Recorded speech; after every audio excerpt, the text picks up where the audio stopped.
On the morning of October 28, 1963, workers began dismantling what had been for 53 years the principal gateway between Manhattan and the continental United States.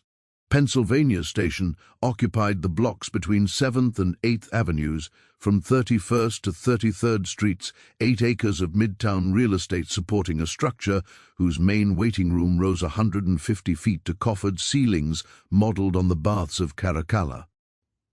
The station's 32 Doric columns, each carved from pink Milford granite and standing 35 feet tall, had welcomed travelers arriving from Philadelphia, Washington, Chicago, and points beyond since November 1910. The tunnels beneath the Hudson and East Rivers that made the station possible represented an engineering achievement that had required boring through bedrock and river silt, constructing underwater tubes where none had existed, and electrifying operations at a scale unprecedented for American railroads. None of the infrastructure that made the station functional would be destroyed. The tunnels would continue operating, the tracks would remain in service, the platforms would persist, buried now beneath a different structure. What the demolition crews removed was the building itself, the granite, the travertine, the steel trusses, the glass-roofed train shed, and with it, the physical evidence of a design philosophy that treated railroad terminals as civic monuments rather than utilitarian sheds. The Pennsylvania Railroad had spent the equivalent of several billion contemporary dollars constructing the station and its tunnel complex. 53 years later, the same railroad would demolish its own monument because the economic logic that justified its construction had inverted. The building cost money to maintain. The land beneath it was worth more without the building than with it. The regulatory framework that governed the railroad's property rights drew no distinction between a warehouse and a cathedral. This analysis examines the destruction of Pennsylvania Station not as an act of vandalism or short-sightedness, but as the predictable outcome of a system whose foundational assumptions guaranteed that irreplaceable infrastructure would eventually be treated as disposable. The station's owners did not behave irrationally. They behaved precisely as the ownership structure, tax code, and regulatory environment instructed them to behave. The failure was not located in any single decision, but in the design of the institutional framework itself, a framework that provided no mechanism for recognizing that some assets, once destroyed, cannot be rebuilt at any price.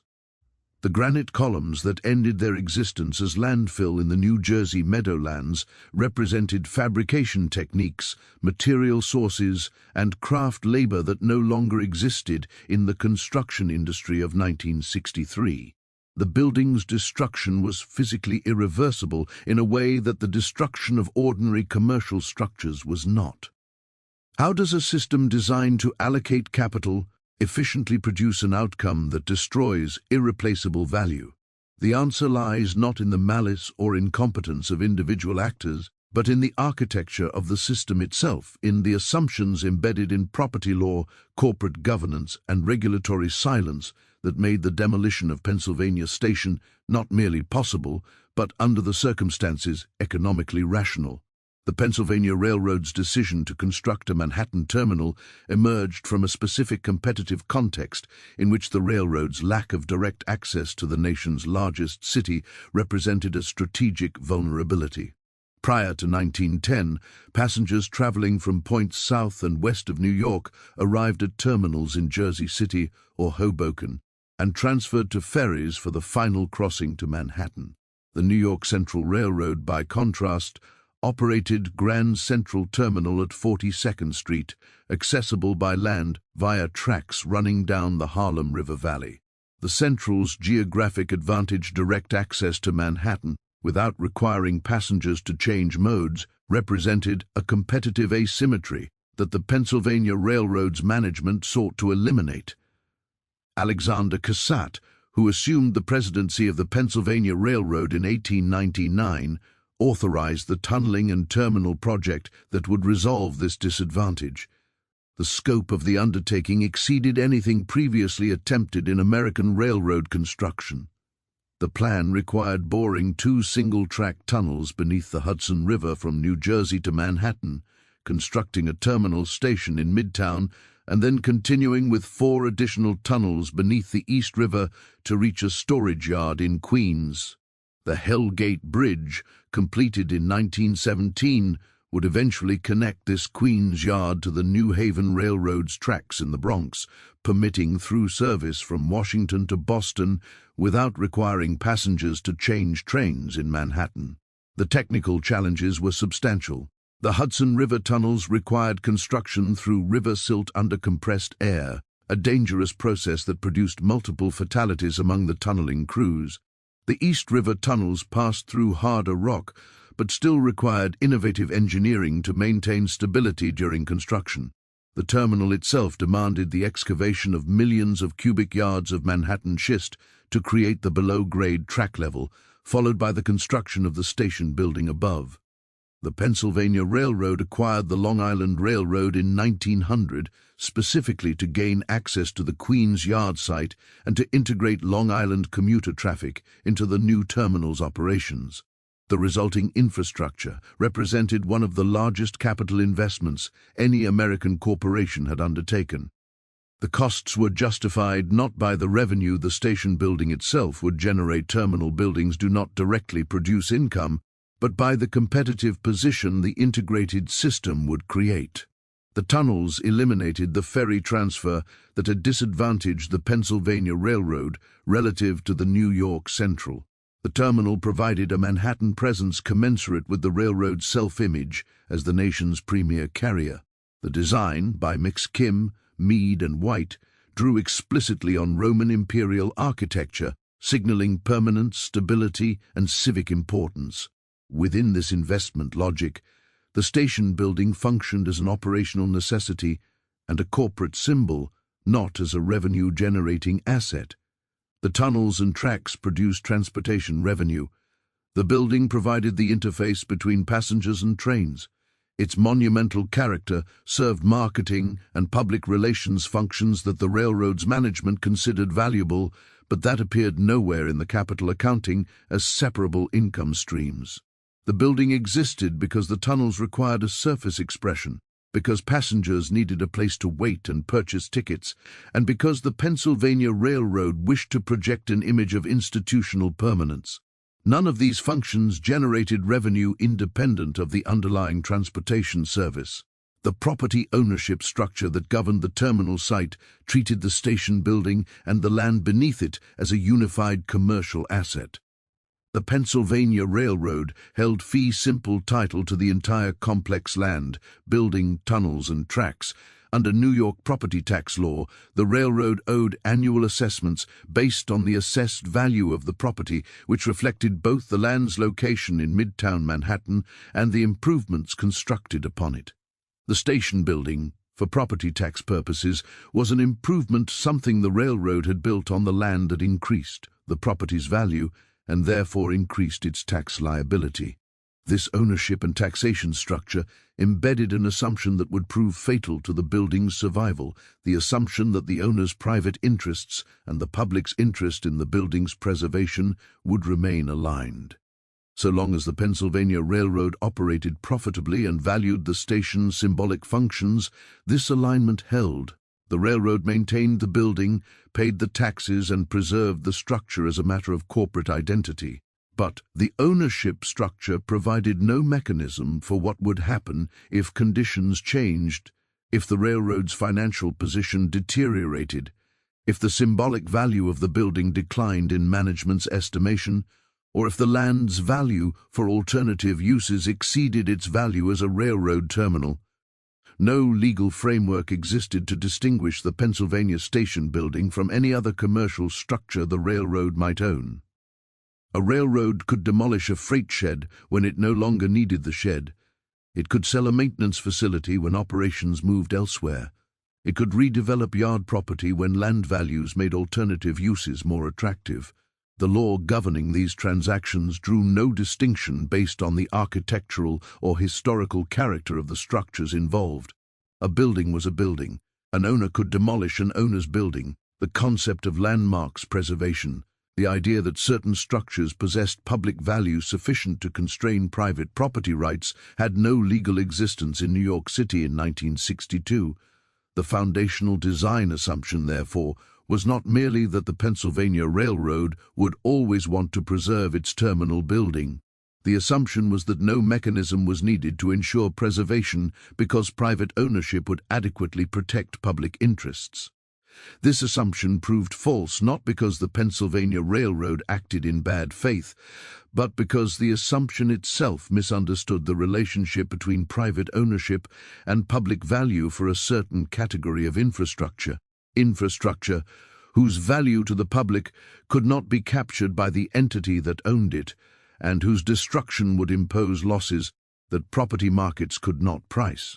The station's design incorporated a second assumption that would compound the consequences of the first, the assumption of permanence in construction. McKim, Mead, and White designed the station to last indefinitely. The structural systems employed load-bearing masonry walls, riveted steel framing, monolithic granite cladding reflected construction practices optimized for durability rather than adaptability. The building could not be easily modified, expanded, or partially preserved. Its structural integrity depended on the completeness of its systems. The same characteristics that made the station impressive made it inflexible. The granite columns, for example, were not decorative appliques over a steel frame.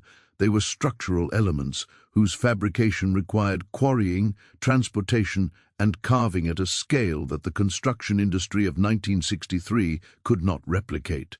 The Milford Granite Quarry in Massachusetts that had supplied the original columns was no longer in operation. The skilled stonecutters who had carved the Corinthian capitals no longer existed as an available labor force. The coffered ceiling of the main waiting room employed construction techniques that had been superseded by more economical methods. Preserving the building would have required preserving it entirely. The interconnected nature of its structural and decorative systems precluded selective retention. This construction logic meant that the building's survival was binary. It would either be fully maintained or fully demolished. There was no intermediate option in which economically valuable portions could be retained while less valuable portions were removed. The all-or-nothing character of monumental construction created a preservation threshold that normal commercial structures did not face. An ordinary office building could be renovated, partially demolished, or adapted to new uses without destroying its essential character. Pennsylvania Station could not.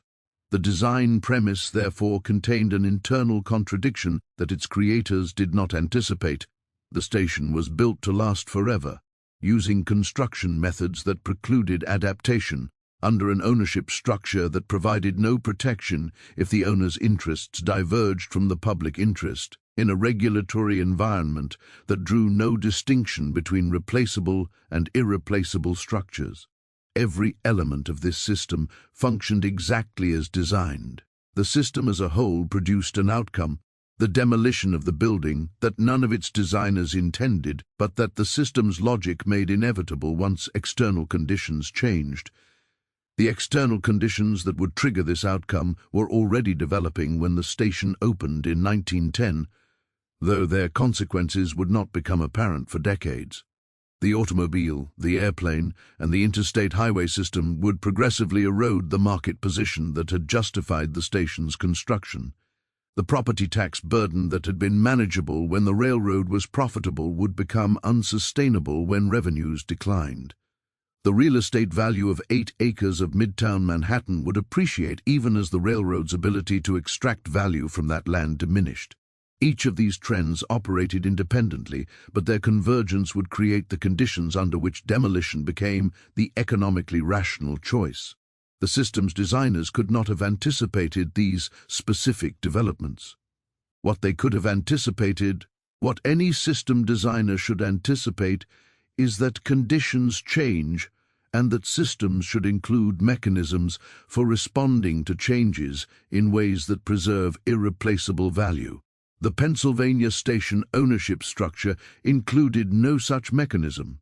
It assumed that private ownership and public interest would remain aligned indefinitely, that no legal protection was needed for structures whose loss would be irreversible, and that property markets would efficiently allocate all categories of assets. Each of these assumptions proved false. The failure was not in the assumptions themselves, which reflected the conventional wisdom of their era, but in the absence of any feedback mechanism that could have corrected the assumptions before irreversible loss occurred.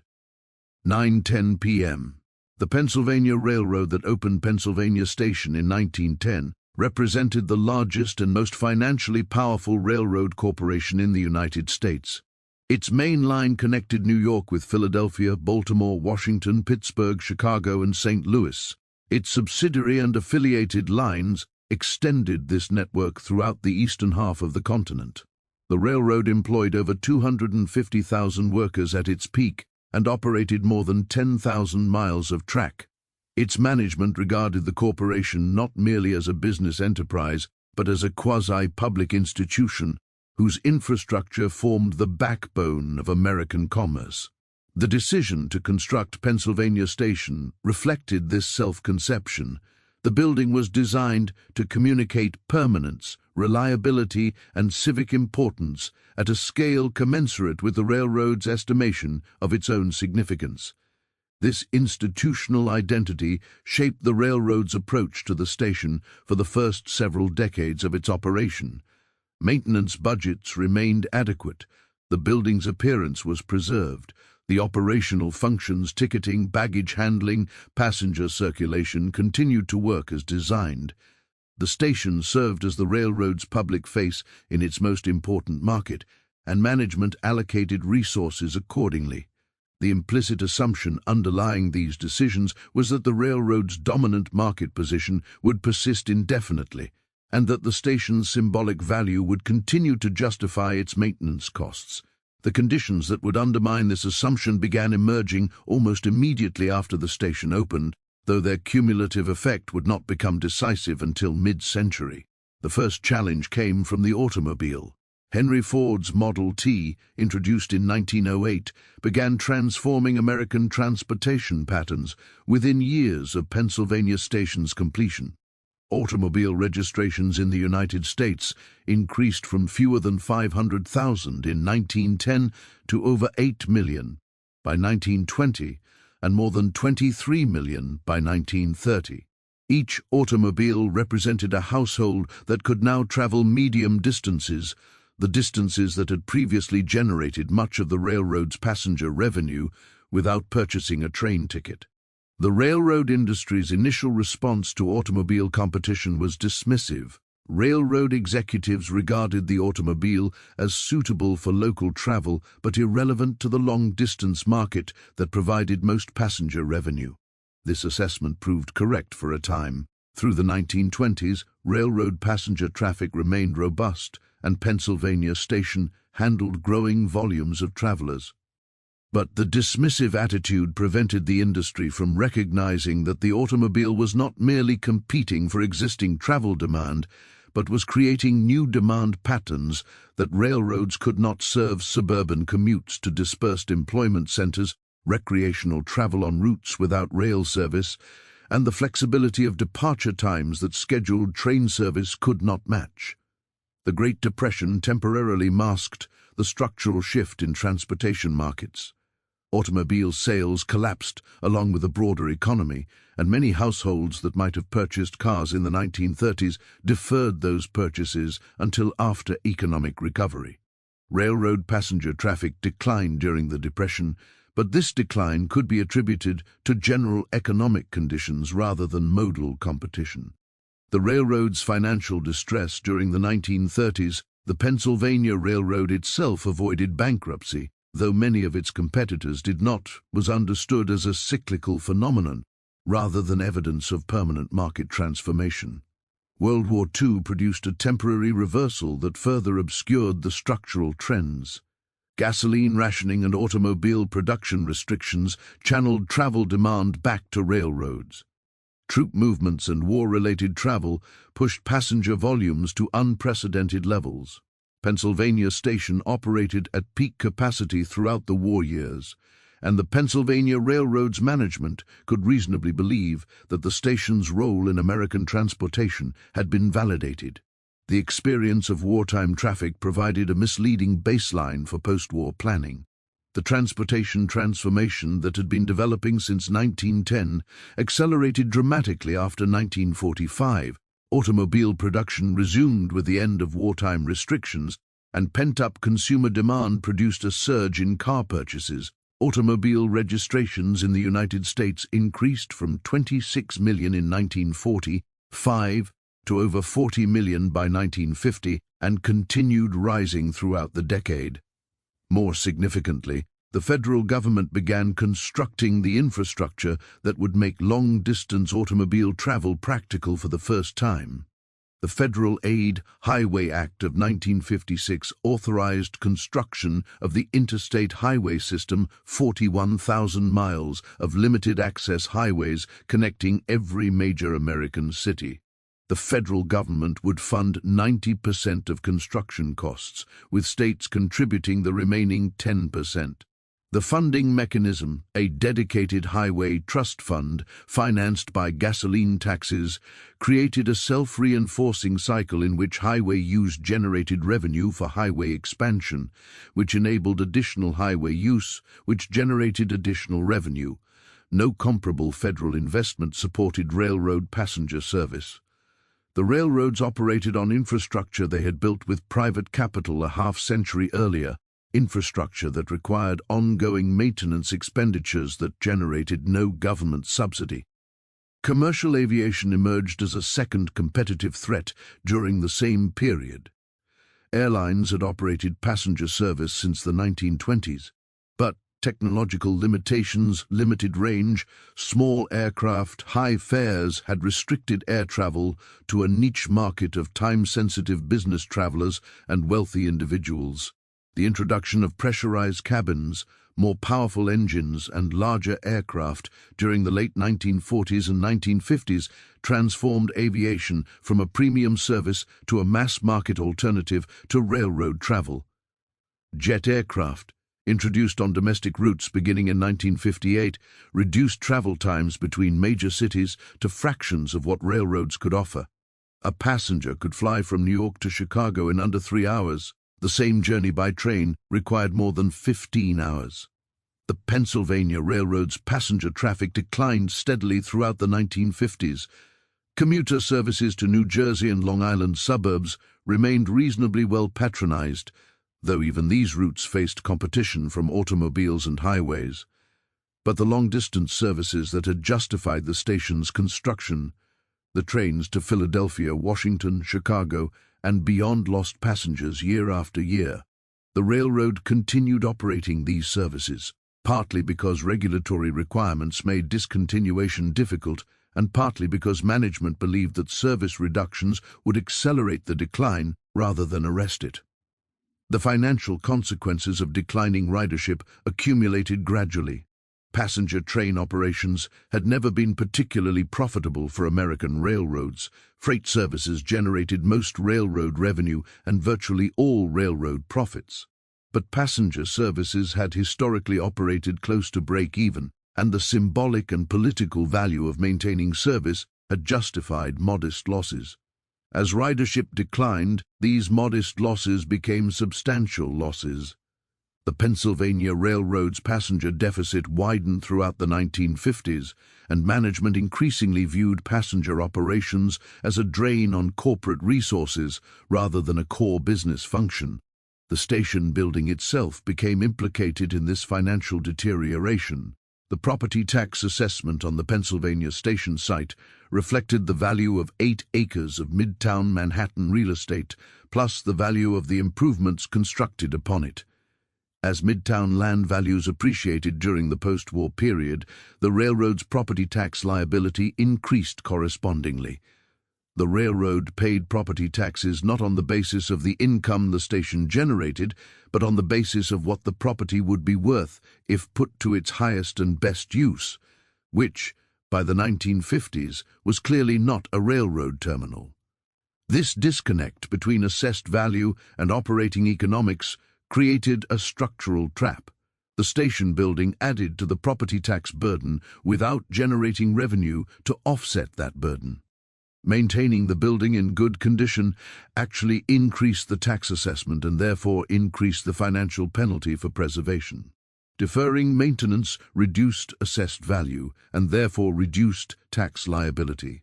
The incentive structure created by property tax law systematically favored disinvestment. The Pennsylvania Railroad's management responded to these pressures in ways that reflected standard corporate financial practice. Maintenance budgets were reduced, capital improvements were deferred, the workforce responsible for the station's upkeep was cut. These decisions were individually rational responses to financial constraints, but their cumulative effect was to accelerate the building's physical and aesthetic deterioration. By the late 1950s, Pennsylvania Station had acquired a dingy, neglected appearance that contrasted sharply with its original grandeur. The ceiling of the main waiting room was coated with decades of accumulated grime. The travertine walls were discolored. The overall impression was one of institutional decline. The deteriorated condition of the building influenced how management perceived its value. A well-maintained Pennsylvania station might have been seen as an asset worth preserving, a corporate headquarters and public interface that communicated stability and success. A neglected Pennsylvania station communicated the opposite message. The building's condition became evidence supporting the conclusion that the building should be replaced rather than preserved. The feedback loop between deferred maintenance and reduced perceived value reinforced the trajectory toward demolition. Real estate developers began approaching the Pennsylvania Railroad with redevelopment proposals in the late 1950s. The proposals varied in specifics, but shared a common logic. The land beneath Pennsylvania Station was worth more than the station itself. Midtown Manhattan was experiencing an office construction boom. Modern air-conditioned office towers commanded premium rents. The railroad's property, with its excellent transit access and central location, could support millions of square feet of commercial space, generating millions of dollars in annual lease revenue. The station building, by contrast, generated no lease revenue and required ongoing maintenance expenditure. The arithmetic favored demolition. The railroad's board of directors evaluated these proposals against the backdrop of the corporation's broader financial challenges. The Pennsylvania Railroad's profitability had declined throughout the 1950s. Passenger losses continued to mount. Freight revenue faced increasing competition from trucking, which benefited from the same federal highway investments that had damaged passenger traffic. The railroad's capital position was deteriorating, and management faced pressure from shareholders to improve returns. Liquidating an underperforming asset to generate cash and reduce tax liability represented a straightforward application of corporate financial principles. No countervailing institutional voice existed to challenge this analysis. The railroad's board had a fiduciary obligation to shareholders, an obligation that courts had consistently interpreted as requiring directors to maximize financial returns. The board had no fiduciary obligation to preserve architecturally significant buildings, no obligation to consider the public interest in the station's survival, and no obligation to weigh intangible values against tangible financial pressures. The legal framework governing corporate decision-making provided no mechanism for introducing non-financial considerations into the analysis. External stakeholders who might have valued the building's preservation lacked standing to participate in the decision. New York City had no landmarks preservation law and therefore no regulatory authority to prevent demolition. The city's building department issued demolition permits based on structural and safety considerations, not aesthetic or historical ones. The state government exercised no oversight over railroad property decisions. The federal government, through the Interstate Commerce Commission, regulated railroad rates and service, but had no authority over railroad real estate transactions. Preservationist organizations existed, but possessed no legal tools to intervene in private property decisions. The training and professional formation of the railroad's decision-makers reinforced the trajectory toward demolition. Senior executives had been educated in engineering, law, and business administration. Their professional experience had taught them to evaluate decisions in terms of measurable costs and benefits, to discount intangible values that could not be quantified, and to focus on shareholder returns as the ultimate measure of managerial performance. Nothing in their training had prepared them to weigh the irreplaceable character of a monumental building against the measurable financial benefits of its demolition. The tools they had been given could not perform that calculation. The organizational culture of the Pennsylvania Railroad had also shifted during the decades since the station's construction. The executives who had authorized the station's construction in 1901, Alexander Cassatt and his generation, had seen themselves as builders of permanent infrastructure that would serve the nation for centuries. Their successors in the 1950s and 1960s saw themselves as managers of a struggling enterprise in a hostile competitive environment. The earlier generation's pride in monumental construction had given way to a more defensive orientation focused on cost reduction and survival. The station, which had once symbolized the railroad's ambitions, now symbolized the burden of maintaining an inherited infrastructure that no longer aligned with competitive realities. The human factors that shaped the demolition decision thus operated at multiple levels. At the level of individual decision-makers, rational analysis of quantifiable costs and benefits pointed toward demolition. At the level of organizational incentives, the corporate structure rewarded financial performance and provided no mechanism for valuing preservation. At the level of professional culture, the training and experience of railroad executives equipped them to optimize measurable outcomes rather than to weigh incommensurable values. At the level of regulatory environment, no external constraint existed to force consideration of the public interest in the building's survival. Each of these factors reinforced the others. Individual rationality aligned with organizational incentives, which aligned with professional norms, which aligned with regulatory silence. The system as a whole channeled decision-making toward a single outcome demolition without any actor behaving maliciously, irrationally, or even unusually. The Pennsylvania Railroad's management did what any similarly situated management would have done under similar circumstances. The failure was not in the managers, but in the system that gave them no alternative. The absence of any feedback mechanism that could have disrupted this trajectory represented the system's most consequential design flaw. Under different institutional arrangements, warning signals might have reached decision-makers before the decision became irreversible. A landmark's preservation law might have triggered regulatory review. A tax policy that distinguished between demolition of ordinary structures and demolition of irreplaceable ones might have altered the financial calculus. A corporate governance framework that recognized duties to non-shareholder stakeholders might have introduced preservationist considerations into board deliberations. A professional culture that valued historic preservation as a legitimate engineering concern might have generated internal opposition to demolition. None of these mechanisms existed. The system operated exactly as designed, and the design produced the destruction of Pennsylvania Station. The specific sequence of events that transformed the Pennsylvania Railroad's latent disposition toward demolition into an irreversible commitment began in 1961, when serious negotiations opened between the railroad and Madison Square Garden Corporation. The existing Madison Square Garden, located on 8th Avenue between 49th and 50th Streets, had operated since 1925 but faced its own obsolescence challenges. The arena's owners sought a new site that could accommodate a larger, more modern facility with better revenue-generating potential.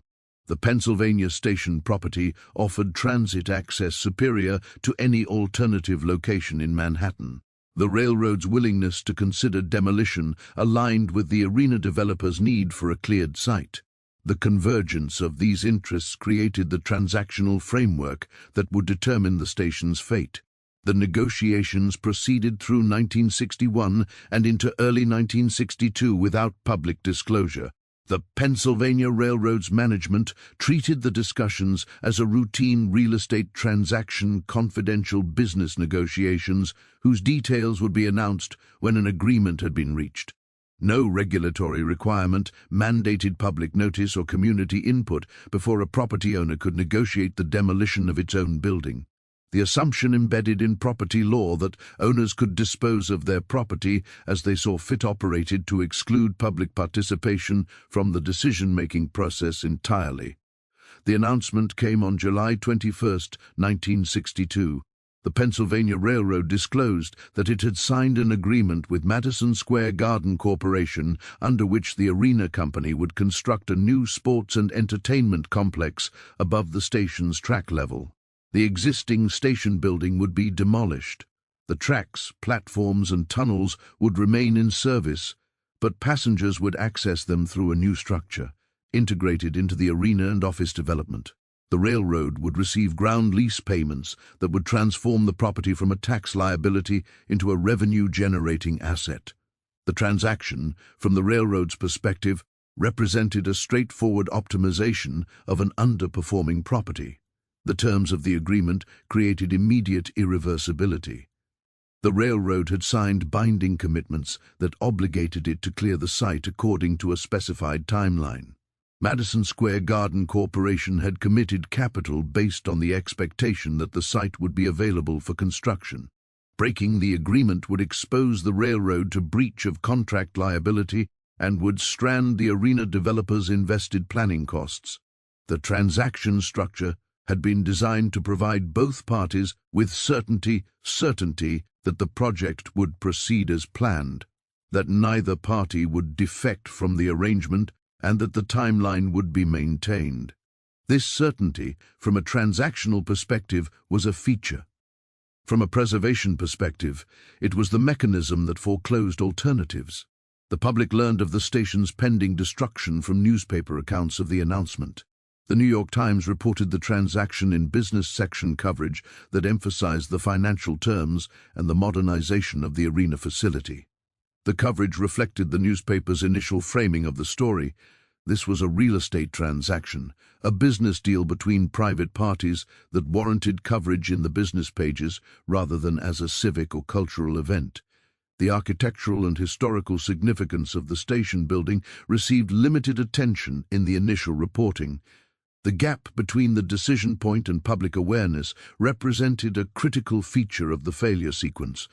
By the time New Yorkers understood what was about to happen, the legal and financial architecture that would make it happen had already been constructed.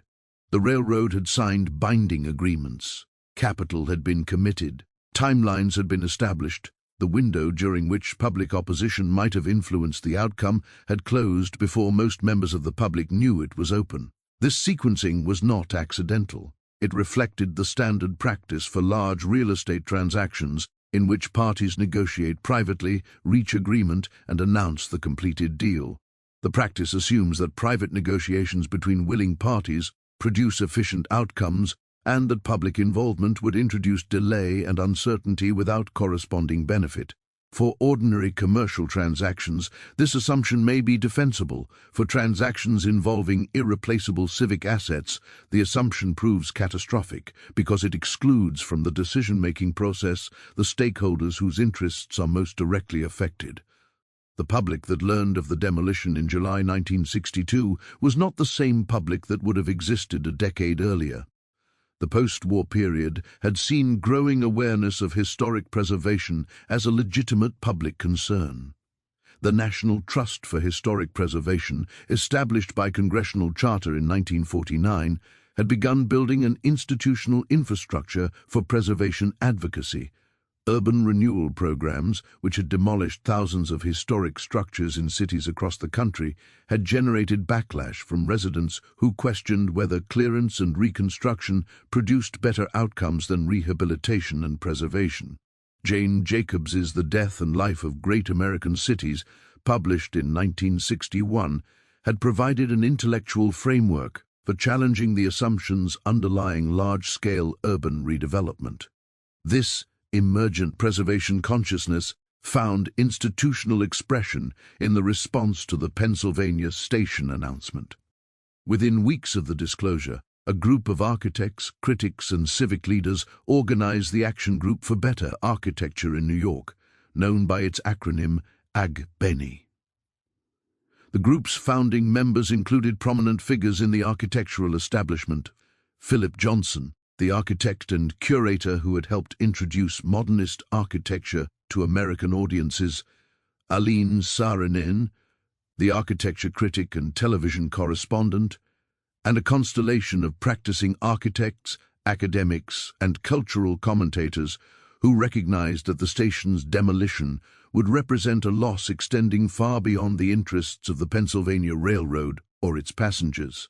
AGBENI organized a protest campaign that combined public demonstrations with behind-the-scenes advocacy. On August 2, 1962, several hundred architects, artists, and concerned citizens picketed outside Pennsylvania Station, carrying signs that read, "Don't demolish it and save our heritage."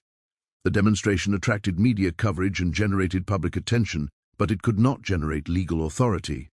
The protesters had no standing to challenge the railroad's property rights. They could express opposition but could not compel the railroad to consider that opposition in its decision-making.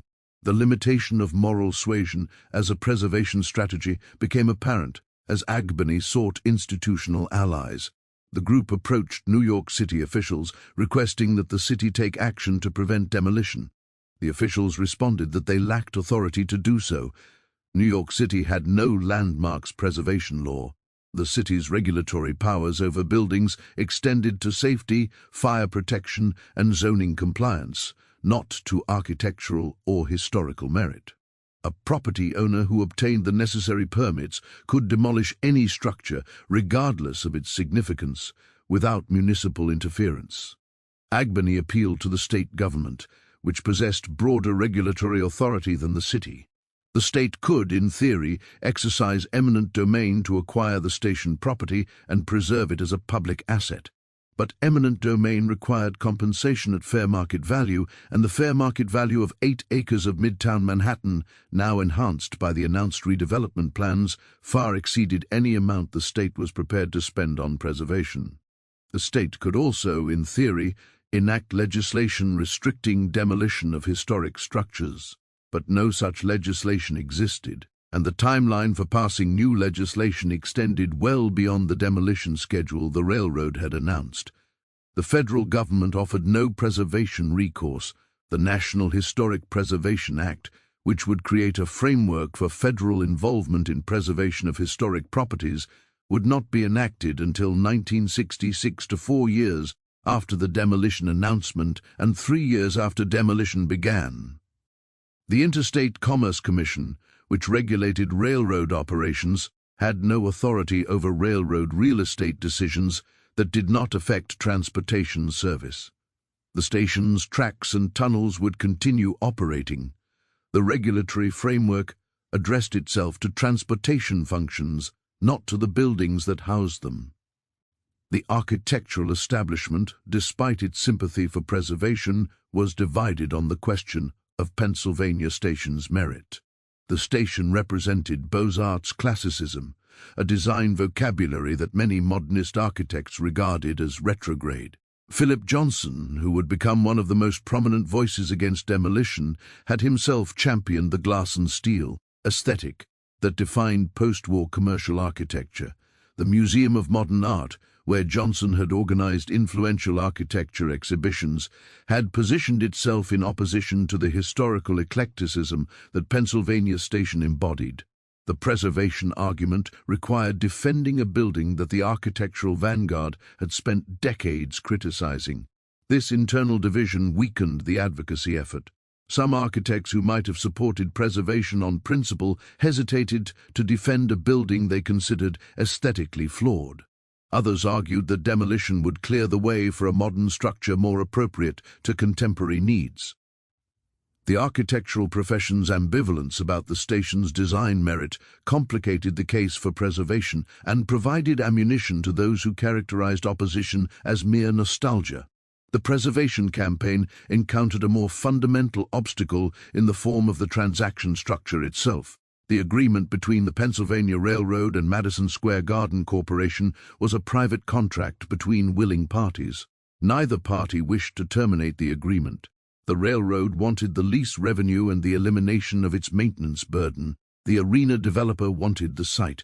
No mechanism existed for a third party, whether Albany, the city, or any other entity, to intervene in a private contract to which it was not a party. Contract law treated the transaction as presumptively valid. The parties had negotiated at arm's length. The terms reflected their mutual assessment of value. The agreement would be enforced according to its terms, unless one of the parties sought to escape its obligations, and neither party sought any such escape. The legal system had been designed to facilitate and enforce private transactions, not to provide checkpoints at which non-parties could challenge transactions they found objectionable. The media coverage of the demolition controversy evolved as the story developed. Initial business page coverage gave way to feature articles exploring the station's history and architectural significance. Editorial writers began questioning whether demolition was appropriate, whether the city should intervene, and whether the transaction represented a failure of public policy.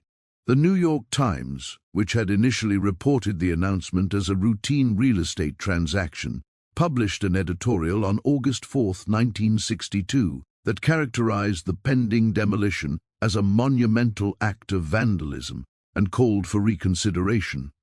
But editorial opposition could not substitute for legal authority. The Times could criticize the demolition, it could not prevent it. The newspaper could call for the city to act, it could not compel the city to act. The newspaper could question the transaction's wisdom, it could not undo the contracts that had been signed. Media coverage generated public awareness and public sympathy, but public awareness and sympathy possessed no mechanism for translating into preservation of the building. The Pennsylvania Railroad's management responded to the protests with the patience of an institution that understood its legal position. The railroad's executives met with preservation advocates, listened to their concerns, and declined to modify the transaction. They pointed to the financial pressures the railroad faced, the contractual commitments it had undertaken, and the absence of any alternative that would address the property's economics. The meetings were courteous and unproductive. The railroad had no obligation to preserve the building and no intention of assuming such an obligation voluntarily. The divergence between public perception and legal reality represented the central feature of this phase of the failure sequence. The public perceived Pennsylvania Station as a civic asset, a shared inheritance whose fate should be determined through public deliberation. The legal system treated Pennsylvania Station as private property, a commercial asset whose fate was properly determined by its owner in pursuit of the owner's financial interests. These two frameworks were fundamentally incompatible, and the legal framework prevailed because it possessed enforcement mechanisms that the public perception framework lacked. The demolition contracts specified a timeline that would begin with removal of surface features in late 1963 and continue through the mid-1960s. The track level would remain operational throughout, with temporary passenger facilities constructed as the permanent facilities were demolished.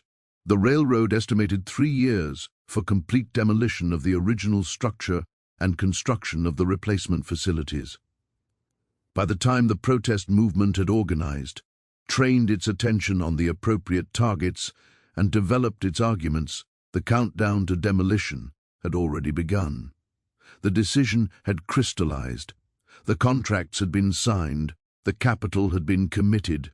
The legal framework provided no checkpoint at which the decision could be revisited. The public had been excluded from the deliberation by the timing of the announcement and the structure of the transaction.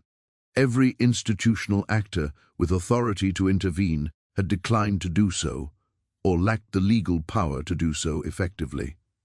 Pennsylvania Station's fate had been determined, and nothing that happened after July 1962 could change that determination. The demolition of Pennsylvania Station began on October 28, 1963, 15 months after the public announcement and 14 months after the organized protest movement had formed.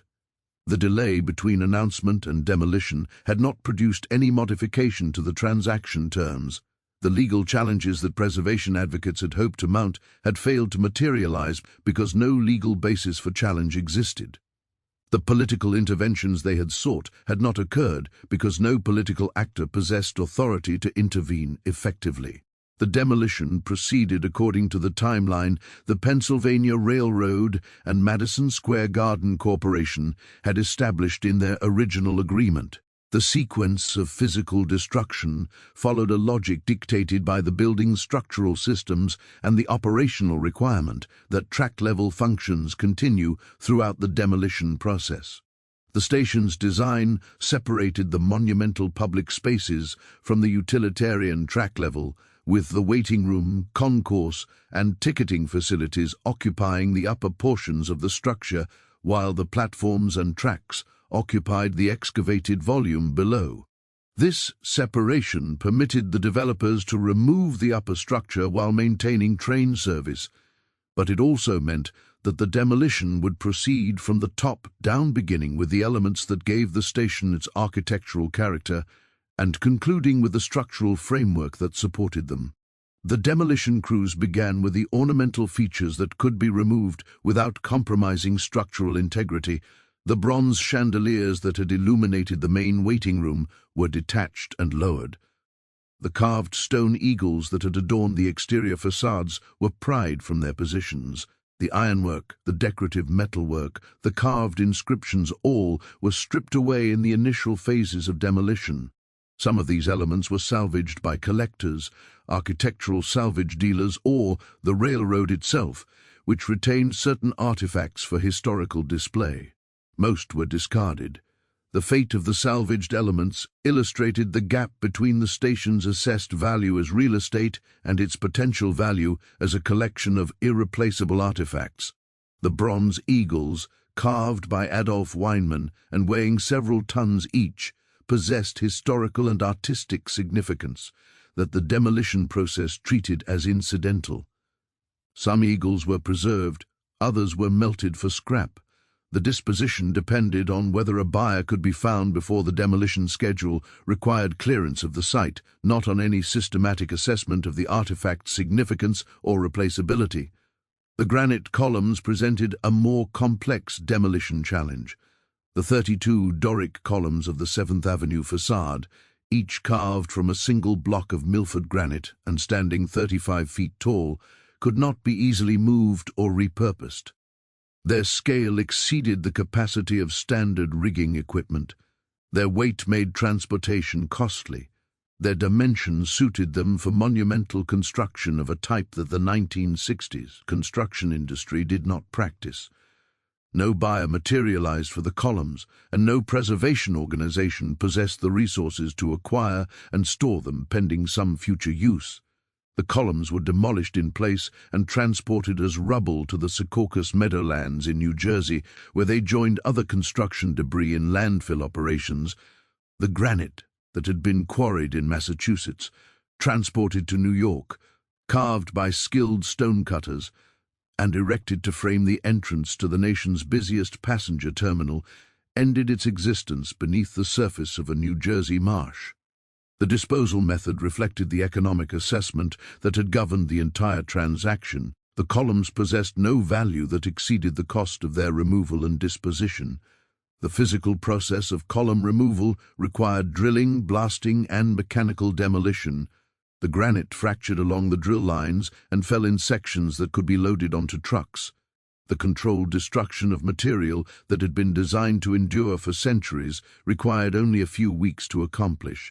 The asymmetry between construction duration and demolition duration, 6 years to build, a fraction of that to destroy, underscored the irreversibility of the process. The station had been assembled from components that no longer existed in the construction supply chain and using techniques that no longer existed in the construction labor force. The main waiting room's demolition revealed the structural principles that had made the space possible. The room's 150-foot height had been achieved through a combination of load-bearing masonry walls and steel framing that distributed loads to the foundation. The coffered ceiling, which had appeared to float above the space, was supported by a network of steel trusses concealed within the architectural envelope. As the demolition proceeded, these structural elements became visible for the first time since the building's construction, revealing the engineering that had enabled the architectural expression. The steel was salvaged for recycling. Unlike the granite, steel possessed commodity value that exceeded its removal cost. The structural members that had supported the ceiling and walls were cut with torches, lowered to ground level, and trucked to scrapyards where they would be melted and reformed into new steel products. The material would persist in transformed state. The structural system it had comprised would not. The travertine that had clad interior walls presented intermediate characteristics between the granite and the steel. Travertine possessed material value, and architectural salvage dealers expressed interest in acquiring sections for resale. But the volume of travertine involved, combined with the demolition timeline, prevented systematic salvage. Some panels were removed intact and entered the architectural salvage market. Most were broken during demolition and disposed of as construction debris. The glass and steel train shed that had covered the platform area represented a different structural category from the Beaux-Arts waiting room.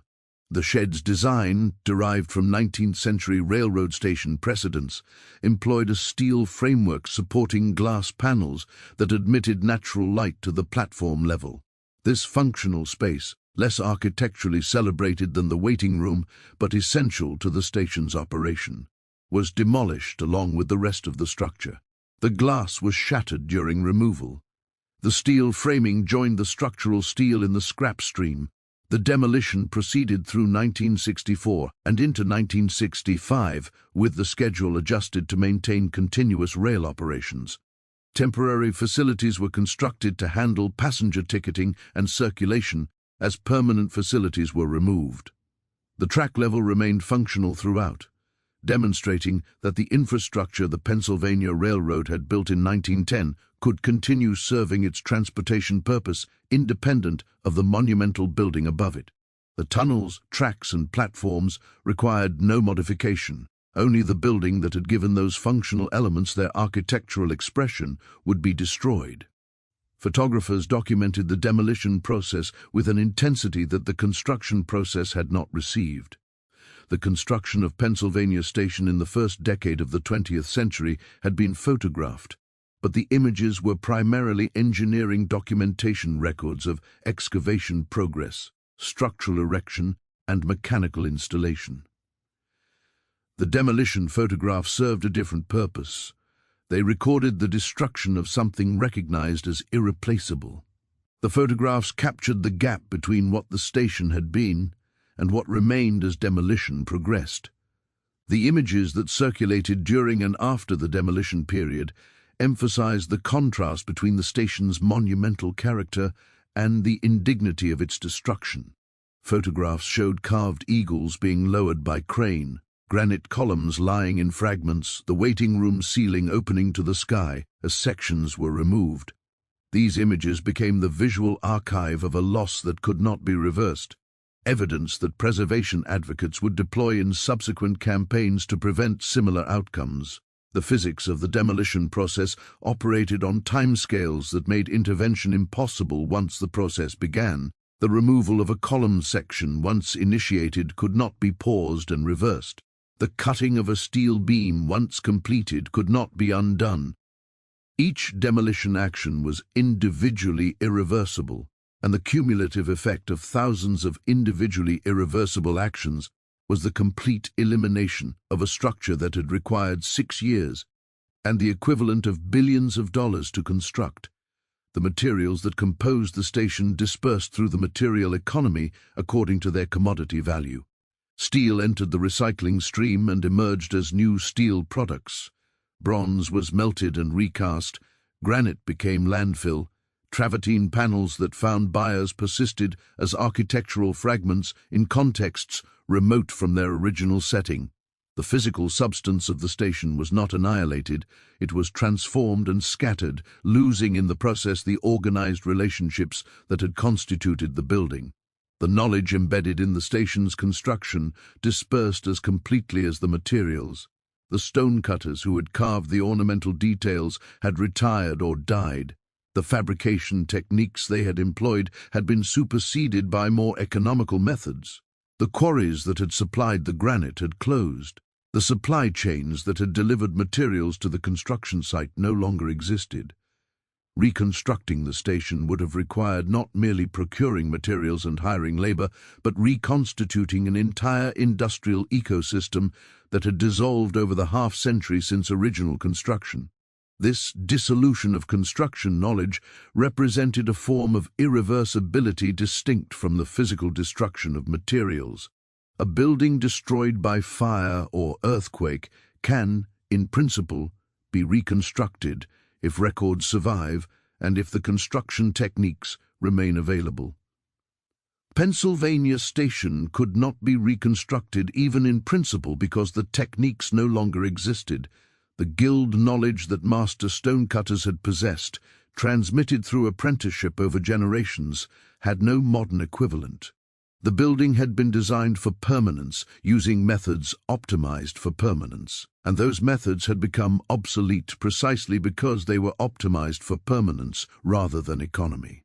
The demolition concluded in 1966 with the removal of the final structural elements and the clearance of the site for new construction.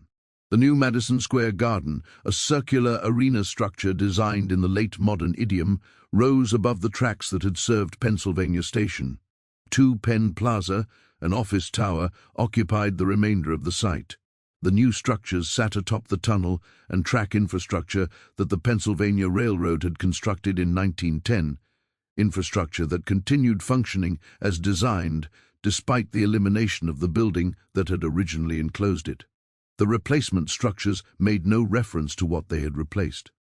The architectural vocabulary of the new building's precast concrete, aluminum curtain walls, functional geometries bore no relationship to the Beaux-Arts classicism of the demolished station. The circulation patterns for passengers changed. Instead of entering through a monumental waiting room that announced the significance of rail travel, passengers descended through low-ceilinged corridors to reach platforms that now occupied the basement of a sports arena. The experience of arriving in New York by train had been transformed from a civic ceremony to an underground transfer. The physical evidence of what had been lost became progressively harder to locate as the demolition site was cleared and built over. The photographs remained. The salvaged artifacts persisted in scattered locations.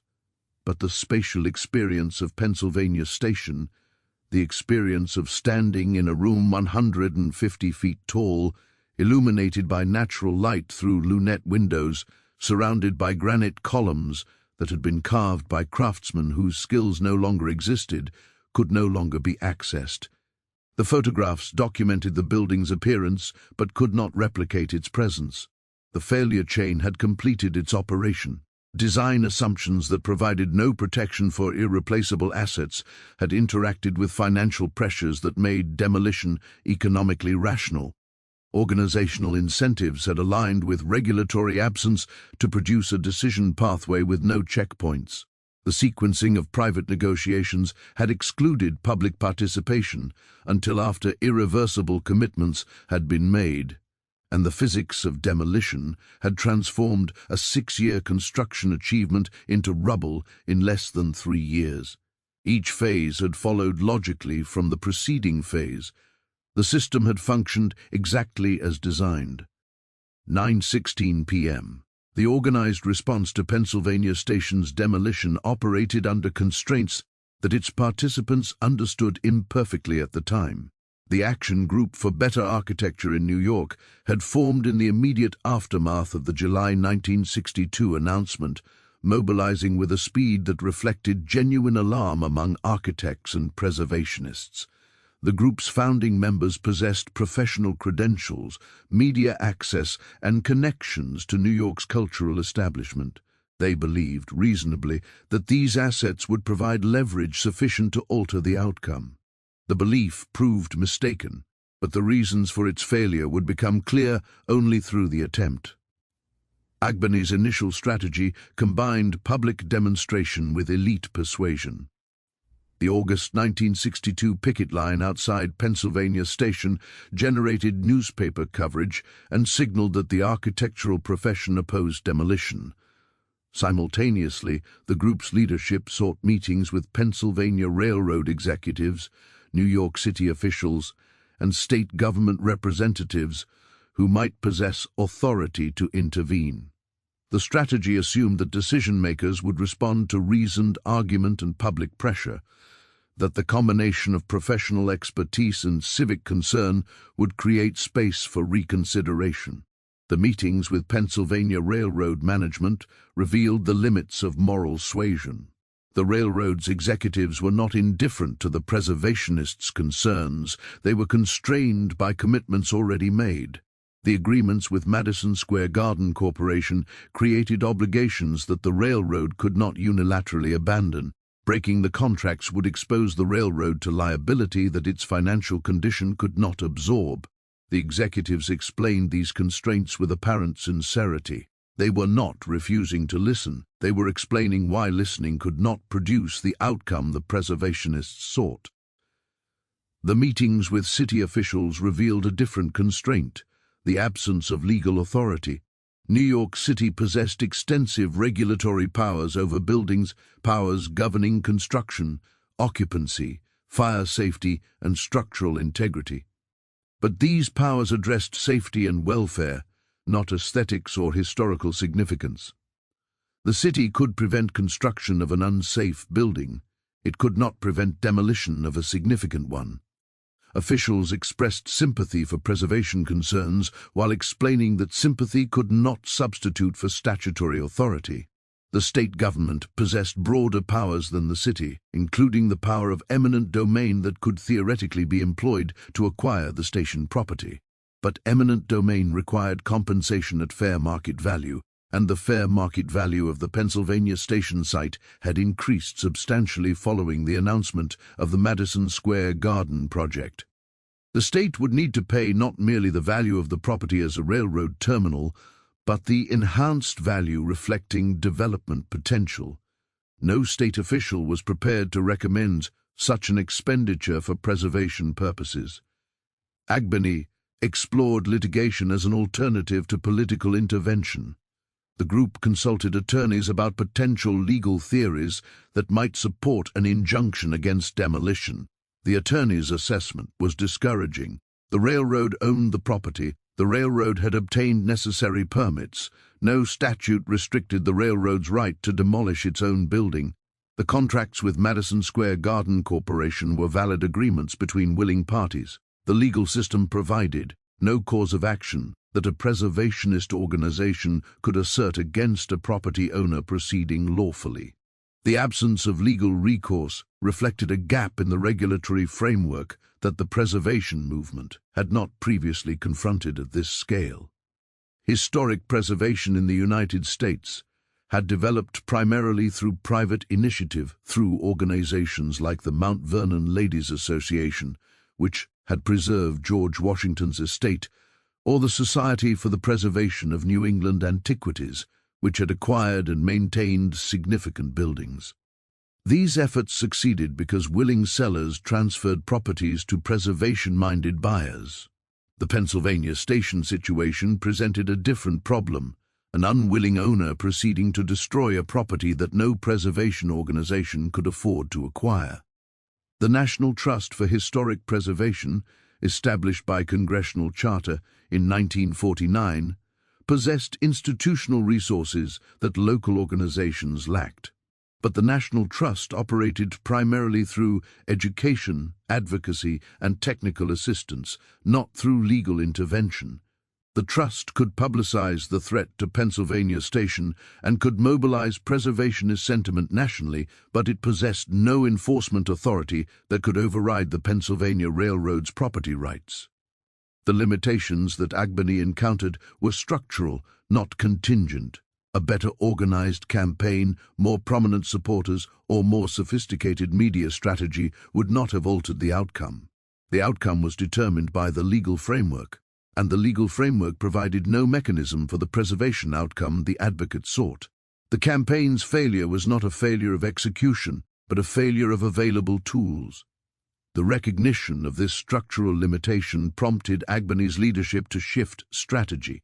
If Pennsylvania Station could not be saved, perhaps its destruction could catalyze legal reform that would prevent similar losses in the future. The campaign increasingly emphasized the need for landmarks preservation legislation, a law that would create the regulatory authority that the Pennsylvania Station controversy had revealed to be absent. New York City Mayor Robert Wagner had expressed general support for preservation principles, though he had taken no action to prevent the station's demolition. Agbeny pressed the mayor to establish a commission to study landmarks preservation and to recommend legislation. The mayor acceded, creating the Mayor's Committee for the Preservation of Structures of Historic and Aesthetic Importance in August 1962. The committee's mandate was prospective rather than retrospective. It would develop a framework for future preservation, not intervene in the Pennsylvania Station situation. The committee's work proceeded through 1962 and 1963 as the demolition proceeded. The parallel timelines underscored the gap between the legislative process and the physical destruction. The framework that might have saved Pennsylvania Station was being designed while the station was being demolished. The committee's deliberations addressed the legal, administrative, and constitutional questions that any landmarks preservation law would need to resolve. How would significant properties be identified? What restrictions would designation impose on owners? What compensation, if any, would owners receive for restricted property rights? How would the law survive constitutional challenge under the Takings Clause? These questions proved more complex than the preservation advocates had initially appreciated. A landmarks law that designated properties without owner consent would impose restrictions that owners might characterize as regulatory takings requiring compensation. The compensation requirement could render the law fiscally unworkable, since the city would need to pay owners the difference between unrestricted and restricted property values. Alternatively, a law that avoided compensation requirements might be struck down as an unconstitutional taking without just compensation. The committee developed a framework that attempted to navigate these constitutional constraints. Designation would be based on criteria specified in the law: architectural significance, historical importance, and aesthetic merit, rather than on ad hoc political judgments. The designation process would include notice to owners and opportunity for hearing. Owners of designated properties would be restricted from demolishing or significantly altering their buildings without approval from a preservation commission. The commission could deny demolition permits if the building met the designation criteria and if the owner could not demonstrate that preservation would deprive them of all reasonable economic use. This final provision, the reasonable economic return test, represented the committee's effort to satisfy constitutional requirements. The law would not require owners to maintain unprofitable properties indefinitely. It would require only that demolition be permitted when preservation would impose undue economic hardship. The test attempted to balance preservation interests against property rights in a manner that courts might find constitutionally permissible. The committee completed its work and submitted recommendations in late 1964. The New York City Council took up the proposed legislation in early 1965, debating provisions and considering amendments. The legislative process consumed months as various interests sought modifications. Real estate developers opposed provisions that would restrict their flexibility. Preservationists pressed for stronger protections. Property rights advocates questioned the law's constitutionality. The Council's deliberations reflected the genuine difficulty of crafting legislation that would achieve preservation objectives while respecting constitutional limits. The New York City Landmarks Law passed in April 1965 and took effect immediately. The law created the Landmarks Preservation Commission. empowered to designate individual buildings and historic districts for protection. Owners of designated properties were prohibited from demolishing or significantly altering their buildings without commission approval. The commission could deny permits if the proposed work would destroy significant features unless the owner demonstrated that denial would deprive them of reasonable economic return. The law came too late for Pennsylvania Station. By April 1965, the station's demolition was substantially complete. The granite columns had been removed, the waiting room had been demolished, the steel framework had been cut and scrapped. The site was transitioning from demolition to new construction. The law that Pennsylvania Station's destruction had catalyzed could not reach backward to prevent the loss that had prompted its enactment. But the law created the framework that would govern future preservation controversies. The Landmarks Preservation Commission began designating significant buildings immediately upon its creation, establishing a protected inventory that demolition-minded owners could not eliminate without regulatory approval. The Commission's early designations included Grand Central Terminal, which faced development pressure similar to what Pennsylvania Station had experienced. The Penn Central Transportation Company, successor to the Pennsylvania Railroad, had proposed construction of an office tower above Grand Central that would have substantially altered the terminal's character. The Grand Central situation provided the test case for the new landmarks law. Penn Central challenged the Commission's denial of its development proposal, arguing that the landmarks law constituted a taking of property without just compensation. The litigation proceeded through state courts, with Penn Central losing at each level. The company appealed to the United States Supreme Court, which agreed to hear the case. The Supreme Court's decision in Penn Central Transportation Company versus City of New York, issued in 1978, resolved the constitutional questions that had shadowed landmarks preservation law since its inception. The court upheld the New York City law, finding that landmark designation did not constitute a taking requiring compensation. The reasonable economic return test, the court concluded, adequately protected property owners' constitutional rights while permitting cities to preserve architecturally and historically significant buildings. The Penn Central decision established the constitutional foundation for landmarks preservation nationwide. Cities that had hesitated to enact preservation legislation for fear of takings challenges could proceed with confidence that appropriately designed laws would survive judicial review. The framework that the 1962 Pennsylvania Station controversy had revealed to be absent now existed, validated by the nation's highest court. The Supreme Court case bore the name of the railroad that had demolished Pennsylvania Station. Penn Central Transportation Company, formed from the 1968 merger of the Pennsylvania Railroad and New York Central Railroad, had inherited both companies' properties and their approaches to property management. The same corporate entity that had destroyed Pennsylvania Station now found itself constrained by the law that destruction had prompted. The irony was structural rather than intentional.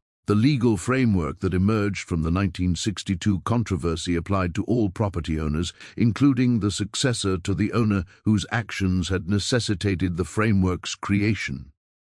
The physical evidence of what Pennsylvania Station had been persisted in fragmentary form after the building itself ceased to exist. Photographs documented the station's appearance throughout its operational life and during its demolition. Architectural drawings survived in archives, preserving the design intent that McKim, Mead and White had realized in granite and steel. Salvaged artifacts, eagles, ornamental metalwork, fragments of carved stone scattered to collectors, museums, and architectural salvage yards. These remnants constituted the forensic record of a structure that could no longer be directly examined.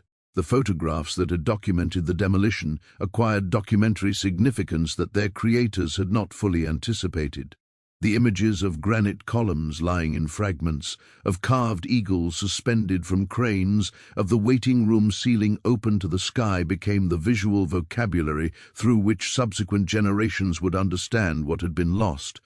The photographs could not replicate the spatial experience of the building, but they could establish that the building had existed, that it had possessed specific physical characteristics, and that those characteristics had been deliberately destroyed. The salvaged artifacts presented a different evidentiary category. The eagles that had adorned the exterior facades possessed physical continuity with the original building. They were not representations of the station, but fragments of it, their dispersal to various locations, some to the Philadelphia Museum of Art, some to private collectors, some to locations that would not be documented, meant that the physical evidence of the station's existence would persist, but in a condition that precluded reassembly. The fragments could prove that Pennsylvania Station had existed and could demonstrate the quality of its craftsmanship, but they could not restore the relationships among components that had constituted the building. The architectural drawings preserved in archives documented the design intent more completely than either photographs or artifacts. The drawings showed plans, elevations, sections, and details at scales sufficient for construction. A future generation with access to the drawings could understand exactly how the building had been designed, what materials had been specified, and how the various systems had been intended to interact. The drawings could not, however, document the construction knowledge that had transformed the drawings into the building. The gap between design intent and constructed reality, the gap that skilled craftsmen had bridged through techniques transmitted by apprenticeship, remained undocumented because it had been embodied in practice rather than recorded in documents. The forensic assessment of what had been lost extended beyond the physical building to encompass the construction ecosystem that had produced it. The Milford Granite Quarry in Massachusetts, which had supplied the stone for the exterior columns, had ceased operations. The quarry's closure was not directly caused by Pennsylvania Station's demolition, but it illustrated the broader dissolution of the material supply chains that had supported monumental construction. Granite of the specific character used in the station's columns was no longer commercially available in the quantities and dimensions required. The skilled labor force that had carved the station's ornamental stonework had similarly dissolved. Stone carving as a construction trade had declined throughout the 20th century as architectural styles shifted away from applied ornament and as cost pressures favored standardized components over custom fabrication. The master carvers who had produced the station's Corinthian capitals, its carved friezes, and its decorative details had trained apprentices during the early decades of the century, but the apprenticeship pipeline had contracted as demand for the skills declined. By the 1960s, the labor pool capable of producing ornamental stonework at the scale and quality of Pennsylvania Station had effectively ceased to exist. This dissolution of construction capacity meant that the station's destruction was irreversible, in a sense beyond the physical destruction of materials. Even if the materials had been preserved intact, if the granite columns had been stored rather than landfilled, if the steel framing had been warehoused rather than scrapped, reassembly would have required techniques that no longer existed in the construction industry. The building could not be reconstructed because the construction knowledge required for reconstruction had been lost along with the building itself. The irreversibility extended to the architectural knowledge embedded in the design. McKim, Mead and White had ceased to exist as a firm. The partners who had designed the station had died. The design sensibility that had produced the station, the synthesis of Beaux-Arts principles with American civic ambition, had fallen out of fashion and out of practice. Contemporary architects trained in modernist principles could study the station's drawings and understand the design intellectually, but they could not replicate the design judgment that had produced the proportions, the ornamental programs, and the spatial sequences. Design knowledge, like construction knowledge, was embedded in practice and transmitted through mentorship. It could not be fully reconstructed from documentary evidence. The regulatory response to Pennsylvania Station's destruction constituted the most substantial long-term outcome of the loss.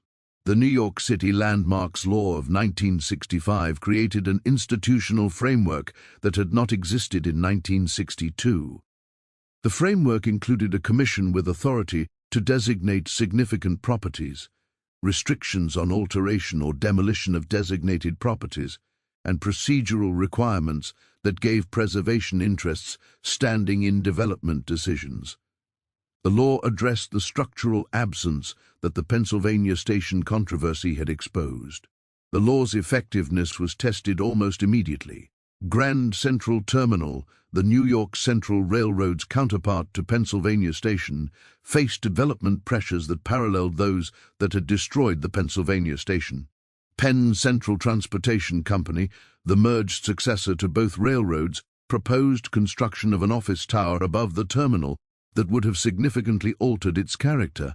The Landmarks Preservation Commission, exercising its newly granted authority, denied the proposal on the grounds that the tower would destroy the terminal's architectural integrity. Penn Central's challenge to the Commission's denial produced the litigation that would ultimately reach the Supreme Court. The company argued that the Landmarks law deprived it of property rights without compensation, that the denial of its development proposal constituted a regulatory taking under the Fifth Amendment. The case proceeded through state courts, with Penn Central losing at each level before reaching the Supreme Court in 1978. The Supreme Court's decision in Penn Central Transportation Company versus City of New York established the constitutional framework for landmarks preservation that would govern subsequent decades. The court rejected Penn Central's takings argument, finding that the landmarks law did not require compensation because it did not deprive the company of all reasonable economic use of its property. The terminal could continue operating as a terminal, the company could continue earning revenue from its transportation functions. Only the incremental value of the proposed tower development was affected by the designation. The court's analysis established several principles that would shape preservation law nationally. Landmark designation did not automatically require compensation merely because it reduced property value. The relevant inquiry was whether the designation deprived the owner of all economically beneficial use, not whether it reduced value or prevented the most profitable use. Preservation of historic buildings served legitimate public purposes that governments could pursue through regulatory means. The reciprocal benefits of landmark preservation, the enhanced value that owners derived from designation of neighboring properties, offset some of the burden that designation imposed on individual owners.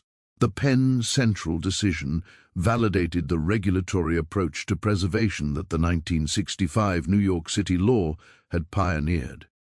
Cities and states that had hesitated to enact preservation legislation because of constitutional uncertainty could proceed with confidence that appropriately designed laws would survive judicial challenge. The National Historic Preservation Act of 1966, enacted the year after the New York City law, created a federal framework that complemented state and local efforts. The combination of federal, state, and local preservation authority that emerged after 1965 represented a fundamental shift in the legal treatment of historic properties. The shift had come too late for Pennsylvania Station. The building's destruction had occurred in the gap between the recognition that preservation authority was needed and the creation of that authority. The station had been sacrificed to the absence of a legal framework that its sacrifice would help create. This temporal relationship, the loss that catalyzes the reform that would have prevented the loss, recurs throughout the history of safety and preservation regulation. The Triangle Shirtwaist Fire produced fire safety codes. The Iroquois Theater Fire produced theater safety regulations. The Titanic produced maritime safety requirements. Pennsylvania Station produced landmarks preservation law. The lesson embedded in this pattern concerns the relationship between system design and catastrophic loss. Systems designed without adequate safeguards will produce losses that could have been prevented by safeguards that the losses subsequently motivate. The safeguards emerged too late for the losses that demonstrated their necessity. The pattern suggests that proactive identification of system vulnerabilities, anticipating losses before they occur, produces better outcomes than reactive reform after catastrophic failure. But proactive reform requires recognizing vulnerabilities in advance. And the Pennsylvania station case illustrates how difficult such recognition can be when the vulnerability is embedded in foundational assumptions about property rights and market allocation. The ideology that had made Pennsylvania station's destruction possible, the assumption that private ownership adequately protected all categories of assets, did not disappear after the station's loss. The assumption persisted in modified form, constrained by landmarks laws but not eliminated. Property owners continued to resist designation of their properties. Developers continued to challenge preservation restrictions. The tension between property rights and preservation interests remained a permanent feature of land use regulation, managed through the frameworks that the 1960s reforms had established but not resolved. The station's destruction also influenced architectural culture in ways that extended beyond legal reform. The loss prompted reconsideration of modernist assumptions about the disposability of historic buildings. Architects, who had dismissed Beaux-Arts classicism as retrograde, began reconsidering its virtues. The preservation movement, which had operated at the margins of architectural discourse before 1962, gained institutional legitimacy and professional respectability. Schools of architecture incorporated preservation into curricula. The profession that had been ambivalent about Pennsylvania station's merit in 1962 increasingly recognized preservation as a legitimate architectural concern. The phrase most commonly associated with Pennsylvania station's destruction, "One entered the city like a god, one scuttles in now like a rat," captured the experiential dimension of the loss in terms that transcended architectural criticism. The speaker, the architectural historian Vincent Scully, was describing not merely the aesthetic qualities of the original building, but the civic meaning that monumental architecture could convey. The station had framed arrival in New York as an event of significance, a transition worthy of architectural acknowledgement.